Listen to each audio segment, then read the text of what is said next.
Around Thanksgiving of 1969, I had just gotten a job as an entry-level reporter for the Post-Standard, the local newspaper here in Syracuse. I was young. I had my dream job. Life was good.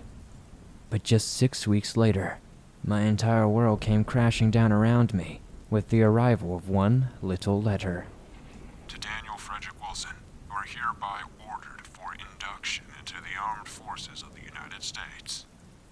I had been drafted, and although I'd make a dozen stops at various induction centers, training facilities, and Air Force bases, I was ultimately destined for one place: Vietnam.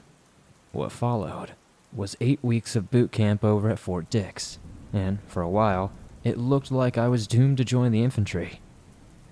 But due to my degree in journalism, there was a chance I might be able to weasel my way onto the writing staff of Stars and Stripes. Then, just a few days before we were due to graduate, my drill sergeant pulls me into his office with some bad news. Stars and Stripes did not need any more bodies, but there was an opportunity for me to become a military dog handler. It wouldn't keep me out of the field completely, but according to him, all I'd have to do was roll up with my canine, sniff out a few booby traps, and after that, the engineers would roll up, and I'd be back in the rear in a hot minute. But as it turned out, all that stuff about being safely in the rear turned out to be a bunch of bull, because me and Tack, my 3-year-old German Shepherd, ended up in more firefights than I could have possibly imagined. Tack got his name after a particularly close call that occurred on a routine patrol near Cu Chi. We're on point when suddenly Tack, who was called Rex back then, started alerting like crazy. I had never seen him act so downright scared before, and when the lieutenant sees this, he orders his guys to unload their weapons onto the jungle ahead of us. What followed was nothing short of a lead storm, with 5.56, 30 cal, and 40 Mike just tearing up foliage in front of us for a solid minute. When the fire finally stopped, nothing moved, and there was a moment where we thought the whole thing might have been a false alarm. But sure enough, as we pushed through the jungle, we found drag marks, bloody trails, booby traps, the works. If it was not for Tack, there's a chance the entire platoon would have been wiped out. He saved our lives. God dang, boy, I remember this one grunt saying. The hound of yours is sharp as a tack, isn't it? And it just sort of stuck. Tack sniffed out every single ambush we ever came up against, even the one that almost killed him. Some poor grunt managed to snag a tripwire connected to a 125mm tank shell. I don't even really remember the blast. I just remember waking up on my back with someone dragging me back through the jungle. My first thought was for Tack, and as I looked to tell the soldier dragging me to go back for my canine, I saw that it wasn't a soldier at all. It was Tack. He had one of my shoulder straps between his teeth and was dragging me back towards the relative safety of the platoon with all his might. We were putting out a lot of fire, but Charlie was giving as good as they got, and one burst of a machine gun fire ripped up the ground in front of me before I watched a piece of my fatigue pants just pop open. I let out a scream loud enough to wake the dead, begging for the platoon's medic. Only, the next thing I know, I hear Tack let out this almighty yelp before he dived on top of me. I had no idea what just happened, and for a second, I thought he had been shot, but he had not. He was trying to shield me from the bullets. The poor little guy had no idea how the enemy were hurting me. All he knew is that he wanted it to stop, even if it meant putting his body in the way of their bullets. I tried to push him off of me. I tried to keep crawling, but he wouldn't budge, and only when the shooting died down could I shift him. But that time, instead of getting to his feet, Tack just slumped down next to me. He was alive, just barely, and I said that the platoon commander, if he didn't put him on the medic vac with me, that I'd make sure he never received canine support again. It was a total bluff, but it sure worked. Yet, it'd take some considerable amount of time and insubordination to save Tack's life. When we landed back at DAC 2, I carried Tack off the Huey myself before hopping over the medical tent to demand one of the surgeons save his life. "Get that mutt off my operating table, soldier," one of them said. "I'm a doctor, for Christ's sakes, not a veterinarian." I didn't say a word in response. I just pulled out my .45, pulled back the slide, and then pointed it at his head. The surgeon looked at me in the eyes and saw months of firefights, booby traps, and night patrols staring back at him. A moment of silence followed, and then the surgeon got to work saving Tak's life. I'm sure you'll be as pleased as I am to learn that he survived. Turned out to be nothing more than a few shrapnel wounds, and although it took him a while to get back on his feet, Tak did make a full recovery. The incident left the brass in a predicament. I know there was at least one lieutenant colonel who wanted me breaking rocks in Leavenworth, but then there was another who was in the middle of writing me up for a Bronze Star for having saved the lives of half of his battalion. In the end, their decision was more political than disciplinary. Rather than risk angering the rest of the dog handlers in country, the brass just scratched my Bronze Star and gave me a medical discharge instead. I couldn't have cared less about some janky medal because I left Vietnam with the one thing that really mattered to me. Due to the wounds he'd sustained in combat, Tak had to be scrapped from the military's dog program, and it looked like he was headed back to the dog pound back in the US, unless, of course, I stepped in to take ownership of him. That's how I ended up back in Syracuse with my best friend in the world. I was an unemployed 24-year-old with a bum leg and a bad case of PTSD, but I didn't care because I had Tak with me. It took me just short of a year to get back on my feet, and fortunately, I ended up picking up where I left off at the Post-Standard after a chance meeting with the editor. I'll be forever grateful to him for giving me that opportunity, and with the structure and steady income it brought, I gradually got my life together.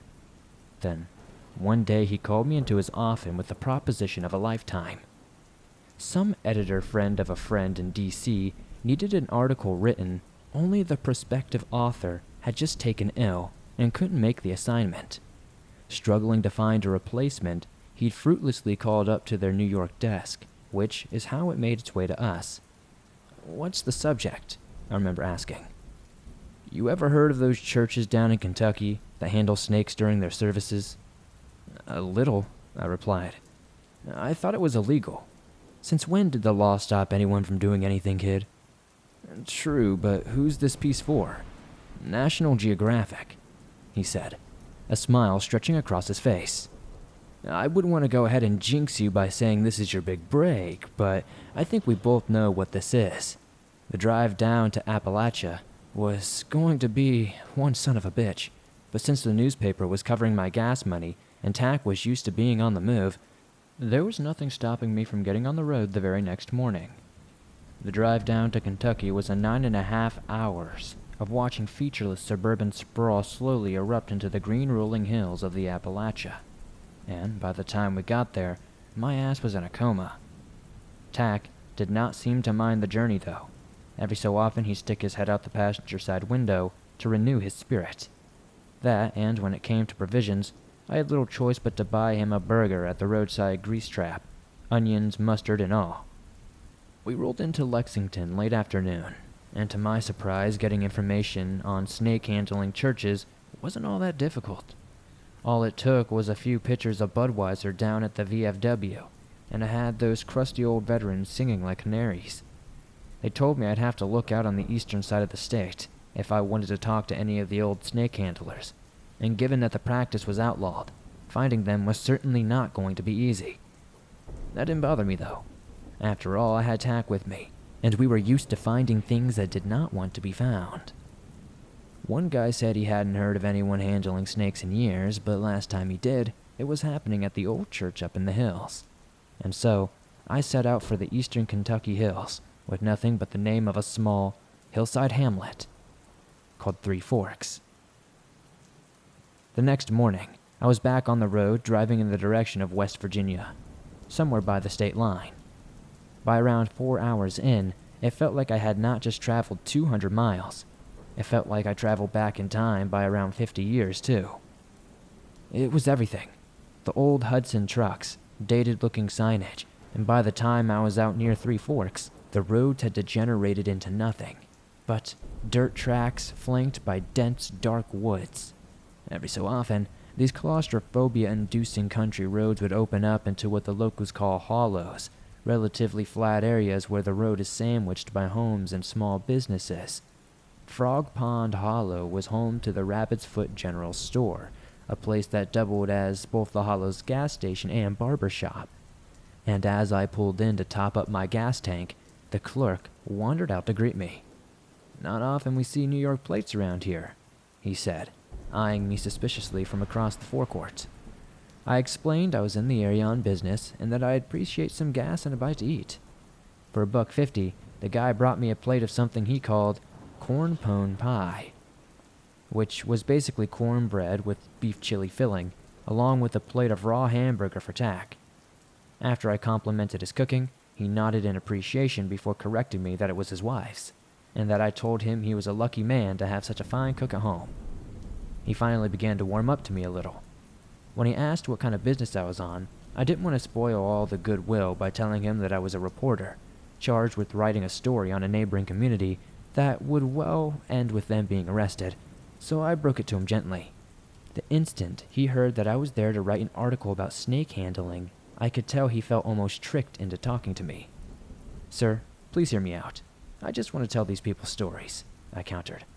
"This country was founded on the promise of religious freedom, and the fact that snake handlers can be arrested for practicing their faith is frankly un-American. So please help me show the world that these are good people here.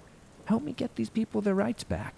I fought for this country's freedom in South Vietnam, and damn it, I'll fight for them here too." I think it was the last line that got him. He gave me another look over, then mentioned for me to follow him inside. According to the clerk, almost everyone in the Appalachian knew of at least one church that still took up serpents, as he put it, and it came to no surprise that those who practice it were still persecuted by the state. Three Forks had been the subject of a crackdown on snake handling in the mid-50s after their pastor almost lost his life to a rattlesnake bite. Since then, they'd taken their rather unique form of worship underground. But a more pertinent question than where are they now was how in the hell did their pastor survive the bite of an eastern diamondback, a snake whose venom is almost 100% fatal when untreated. Victims described the pain of being bitten by one as like two red-hot hypodermic needles piercing your skin and the venom causing the flesh surrounding the bite to blacken and rot. Even worse, the intense swelling of the affected area is said to be one of the worst forms of pain imaginable. But snake handlers vow never to seek medical attention or take any kind of painkillers in the event that they're bitten. Instead, they put their survival in God's hands. Sometimes he comes through for them, others not. I asked the clerk if he knew of any local snake bite fatalities, but he just shook his head. They'd get bitten all right. Not often, but they do. But the way I hear it, they always seem to pull through for some reason. Who knows, maybe the Lord really is looking out for them. It's then that I asked how I'd go about securing an invite to one of these snake handling services. The clerk just looked at me, asked what unit I served with, and then once I confirmed, he'd walked into the back to make a phone call. When he re-emerged, he held a small, torn-off piece of paper in his hand, one with the following note written on it. "Walk into the woods off Laurel Fork after dark. No pictures." It was all the information he had for me, but it was all I needed. That night, once the sun had fully set, me and Tack walked out of the small Inez Motel where we were staying at, got into my car, and drove back down to Three Forks. The darkness gave the overgrown, rust-eaten place an ominous feel, and the closer we got to Laurel Fork, the more anxious I got. By the time we reached the dead end of Laurel Fork, and I switched on the old flashlight I kept in the glove box, I'm not afraid to admit I was downright scared. It was the first time that me and Tack had gotten anywhere in the dark in an unfamiliar area since Nam, but there was something else to do, something I could not quite put my finger on until the following night. Like I said, I was so nervous that Tack could sense it, and he stayed glued to my heel for most of the walk.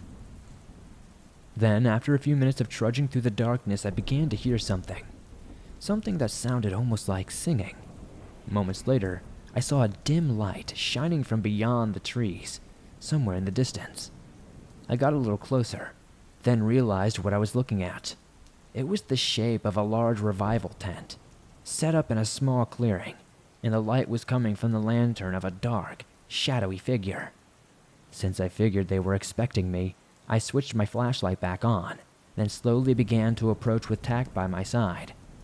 "Welcome, brother," the figure said. "I trust you've adhered to the terms of our agreement." "Yes, sir," I replied.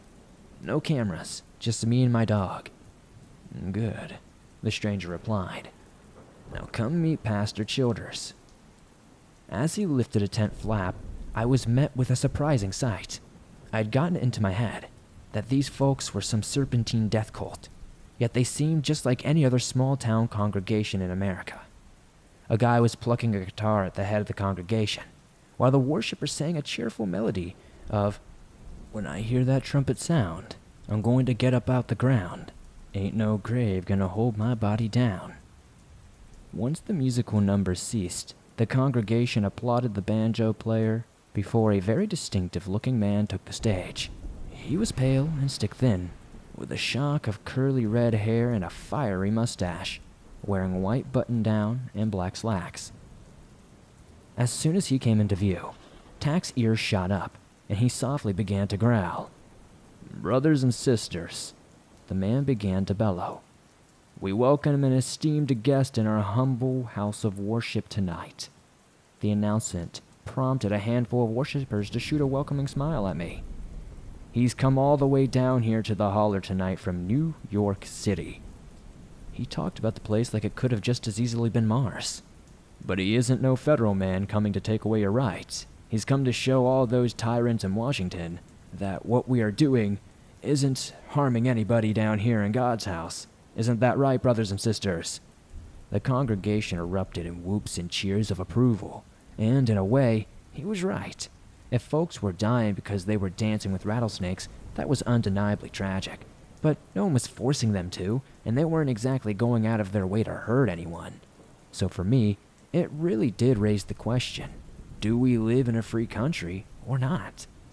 The pastor continued with his sermon for a spell. Then, after ushering in another musical number, walked down the center row of seats to greet me. But as he got within arm's reach, Tack exploded in a flurry of furious barks. "Tack!" I growled at him. "Quiet, boy." But Tack just would not stop. He barked so loud and so intensely that some of the worshippers were turning to us with angry looks on their faces. "Brother, I really must insist you tie that thing up outside," Pastor Childers said, his cheerful demeanor slipping a little as he spoke. Normally, if someone spoke about Tack like that, I'd tell them to kick a rock. But this was work, so I made an exception. I took Tack outside and asked what the hell had gotten into him. Then, for the first time since the day we had both been wounded in combat, he alerted. There were no booby traps here, no Viet Cong to worry about, but he still told me danger was present. I was concerned, but I had not come too far just to turn back. I told him to stay and assured him I'd be back in a moment. Tack laid down, shooting me a frightened look, but did as he was told. "Must be that he can smell the snake on me," the pastor said when I re-entered the tent. At the time, that made all the sense in the world to me, and since he had given me a conversational window into asking him about snakes, I took the initiative. "My snakes rarely bite," he said, with a warm smile. "They sure got the devil in 'em. All serpents do, but Satan's power is weakest here in the Lord's house. However, on the occasion they do bite, it shall not hurt them. They shall lay hands on the sick, and they shall recover. That being said," he broke off, turning his neck to one side, revealing 2 dark pinprick scars upon his throat. To my knowledge, no one had ever been survived by being bitten on the neck by an eastern diamondback. Yet here stood this pastor, living, breathing proof that it was possible. Only that wasn't quite his version of events. When I asked him how he survived, his response was cryptic to say the least. "That's just the thing, brother," he said. "I didn't." When I asked him what he meant by that, the pastor called out to one of his congregations. "Brother Robert," he yelled, "show our guest here how we are unafraid." I watched in disbelief as a boy no older than 20 fetched a wicker basket from one side of the stage before pulling out the biggest rattlesnake I'd ever laid eyes on. Then, in rhythm with singing and clapping of the congregation, he starts bouncing this thing up and down in his grip. I expected that the rattler would just wheel around and bite him in an instant, but to my amazement, it looked completely disinterested. My jaw is on the floor as I am trying to figure out if it's the music, the rhythmic bouncing, or if these snakes have been sedated before the service, and I only snap out of it when I hear the pastor speak again. "You see, brother," he hissed into my ear, "you see how we got the devil on a leash?" I must admit, I was impressed. Balls for picking up a rattlesnake like that. But it didn't seem the least bit interested in biting him. I had to drag myself out of that awestruck stupor to get the interview back on track. I finally asked him what he meant when he said he didn't survive the snake bite.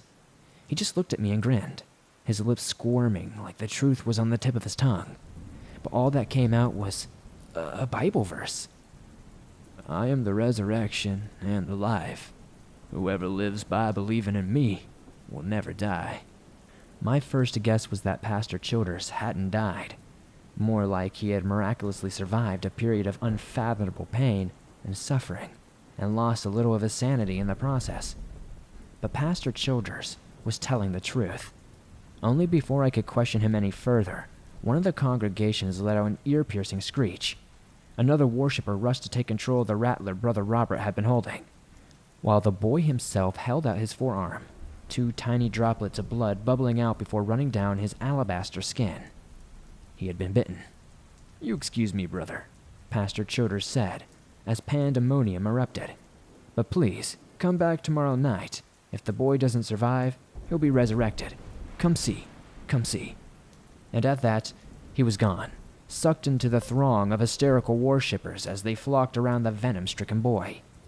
I left disgusted at the waste of a young life, switching on my flashlight as I walked back into the darkness. "Come on, boy, let's get out of here." Tack jumped up, his tail wagging in relief before we trudged off through the trees. When I awoke the next morning, I had no intention of returning to the revival tent to watch Brother Robert's resurrection. I had seen enough medics hopelessly laboring over dead men to know that once you're gone, there's no bringing you back. Instead, I planned to check out the motel before the long drive back to Syracuse. Only as I was loading up my car, I heard a soft, mousy voice calling out from behind me. "Hey, mister." It was a young woman, maybe about 16 or even 17 years old. "You're headed down to the worship tonight, right?" I hadn't noticed her the night before, but evidently she had noticed me. No, I replied. "I don't know what they're going to do with that boy, but he passed," she interjected, a sadness in her eyes. "Last night, a few hours after you left, but they're going to bring him back tonight." She believed it too. You could hear it in her voice. "I'm sorry, but you can't bring people back." I felt like a major D-bag saying it to her, but it was the truth. At least I thought it was. "Your pastor is a liar. He wasn't resurrected. There's no such thing." "Sure there is, mister, and you're going to tell everyone about it." I slammed my trunk shut and turned to face her. "And why would you want me to tell everyone?" I asked. "That'll mean feds crawling all over these hills. They'll arrest your pastor and take his snakes. Because it needs to stop. All of it needs to stop." She was growing more increasingly agitated, and her voice cracked as she spoke. "What they're doing down there, it's wrong, sure. Most of the time, they come back okay. But every so often, they come back different, and they got to put 'em down. I don't want to see Robert like that. I just can't, but they're going to, and... Okay," I said, cutting her off before she descended into panic. "I'll head down to the tent again, tonight, and try to stop whatever they're going to do, okay?" "Thank you, mister. Thank you," the girl replied, her cheeks now slick with tears. Before I had a chance to say anything else, she was on her way. That night, me and Tack repeated the ritual of gearing up, getting in the car, and driving down to Three Forks. Only this time I had even less of an idea of what to expect. We had hit the dead end of Laurel Fork, and again walked through the drizzling rain towards where the tent had been the night before. Once again, they were expecting me, but when I entered, I found the tone to be very different than the night before. Instead of singing, dancing, and clapping, the congregation was silent, and there was a distinct tension in the air. "Ah," Pastor Childers exclaimed as I walked in. "Welcome, brother. God told me you'd return, and here you are." Childers was standing over 2 white plastic camping tables, which held up Brother Robert's lifeless corpse, and it was quite evident that he was dead. He had that deathly pallor about him, that same grim jaundice I had seen so many others have in Vietnam. Behind him was the same man who had welcomed me into the tent the previous night, only this time he was carrying a shotgun. "Pastor, we need to talk." "Not now, brother. Plenty of time to talk when Brother Robert is back." "Brother Robert isn't coming back, Pastor. You and I—" "Please, no more talking," Pastor Childers interrupted. "All your doubts will be cleared soon enough. Now take your seats, brothers and sisters. The time of rebirth is upon us." Again, Tack was growling something fierce, but he kept it low, sticking close to my side as we were awaiting to what was to come. "We got something special here, folks," Childers began. "There's something in these hills that God put here long, long ago, and we must show our gratitude for it." A smattering of amens came back from the congregation before the pastor continued. "So, will it be with the resurrection of the dead?" he said, his voice rising with every sentence. "The body that is sown is perishable, but it's raised imperishable. It's sown into dishonor, but it was raised in glory. It is sown in weakness, but it is raised in power." The congregation were calling back to him now, as he motioned to a man off stage. "Bring me the serpent that took this boy's life." Pastor Childers bellowed, and at his command, the man picked up the same wicker basket that Brother Robert had carried just the night before. And it was the snake that killed him, still alive and still deadly. Childers whipped open the lid, plunged his hand into the basket, and raised the snake up by its head. And as he held it up to the congregation, he produced a small knife and began to slice through the snake's throat. Once it had been decapitated, another member of the congregation appeared to be holding a large glass bowl, and the snake's blood was carefully and methodically drained into it before they continued.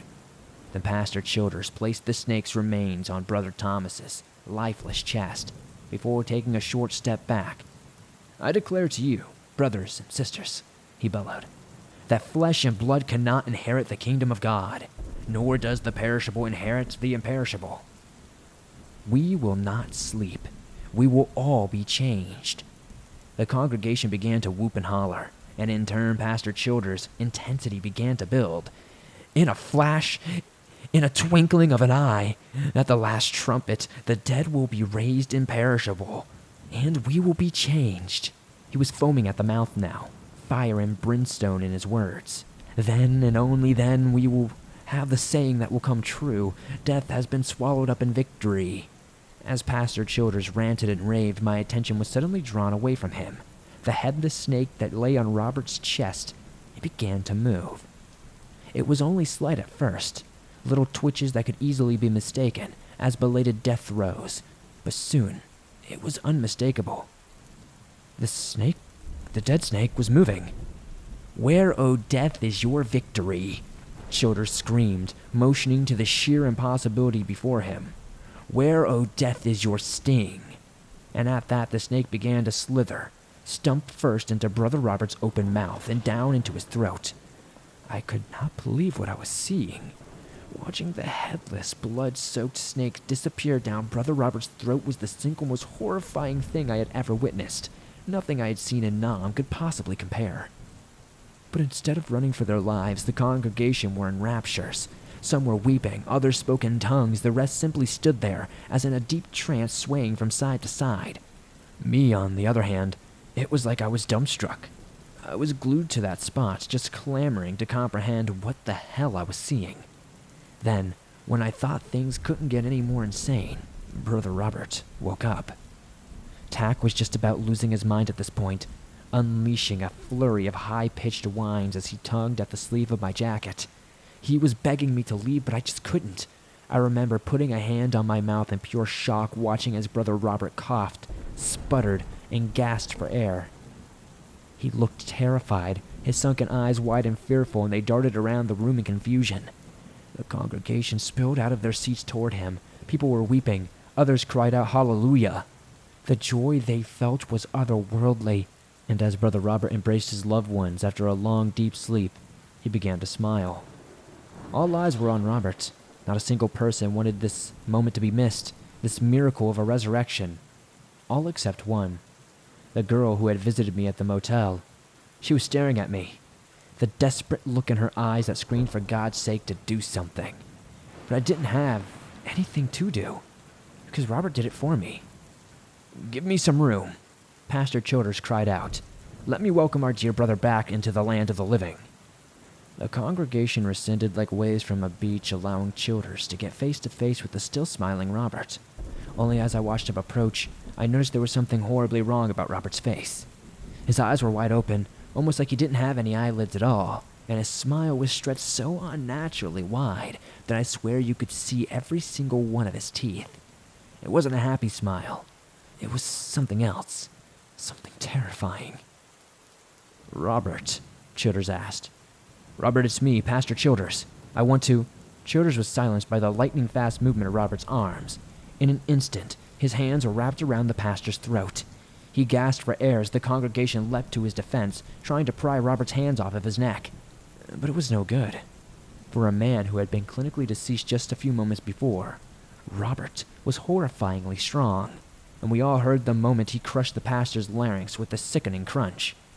Robert then swung the pastor around, knocking down several of the congregation as he flung the man's limp body in the direction. "Robert, no, what in the God's name are you doing?" Yet it was as if he could not hear them. He simply grabbed another member of the congregation and sunk his teeth into her face. The scream she let out was gut-wrenching, punctuated by the sound of a shotgun shell racking into the chamber. "Get the hell off of her, Robert," the armed man roared, aiming the barrel squarely at his head. Robert let go, spitting out the chewed remains of her nose on the earthen floor of the tent, and with that same sick smile splitting his face into two, he slowly turned back towards the armed man. "Please, Robert," he said. "Please snap out of it."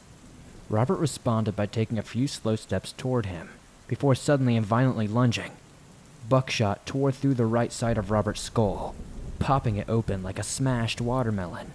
The boy stood there for a moment, staggering to and fro, and then it looked like he was about to drop.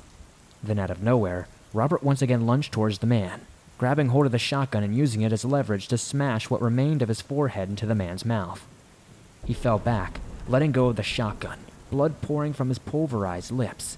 Robert had racked around into the shotgun, a percussive hit to the melody of the downed man's pleas for his life. Some of his teeth fell out of his mouth as he begged. Robert aimed the shotgun square at the man's hands, clasped together in a prayer, and fired. The man howled as everything above the wrist simply disintegrated, all while the congregation begged Robert to come to his senses.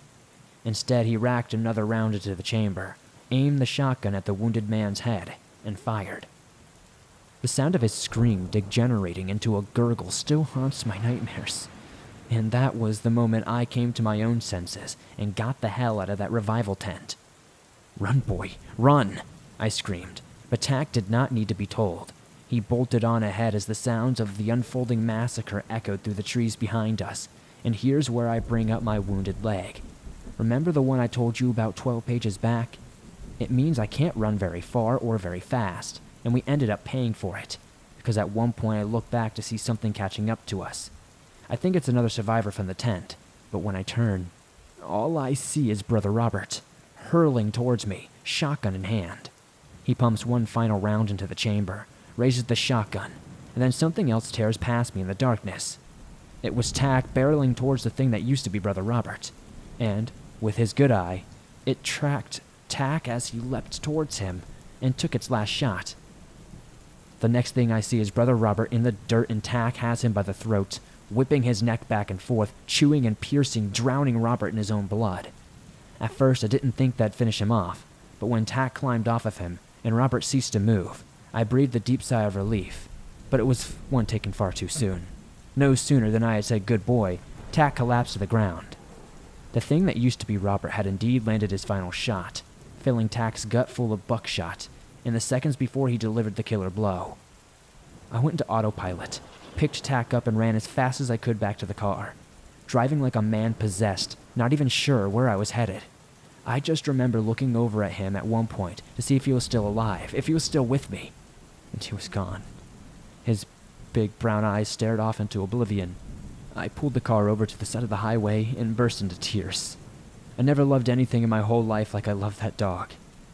After we got back from Nam and the things had gotten bad for a while, he was the only thing that kept me from eating my gun. Every single time I thought about ending it, I think who's going to feed Tack? And that was that. All the guys whose lives he had saved, they'd kick my ass if they knew I'd ever dared to mistreat him. He was my best friend in the world, and now he was gone. I tried and failed to save his life, just like he had saved mine that day in the jungle. And just like he did that day in Three Forks. And that's just something I must live with. I couldn't bring myself to write up the story. I just apologized to my editor and told him I had to pass on it. After all, who in their right minds would believe me? When he asked about what happened in Kentucky, I just told him it was a hunting accident. A few years later, I took a job down in Florida, working as the sports correspondent for the Gainesville Sun, and I ended up retiring here too. I mean, to go back to Three Forks one day, to really address what happened. Just not yet, not yet.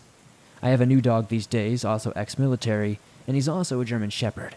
I think he takes more care of me than I take care of him at this point, and he certainly makes for better company than my ex-wife. As for a name, I call him Junior, and I don't think I have to tell you who that's after.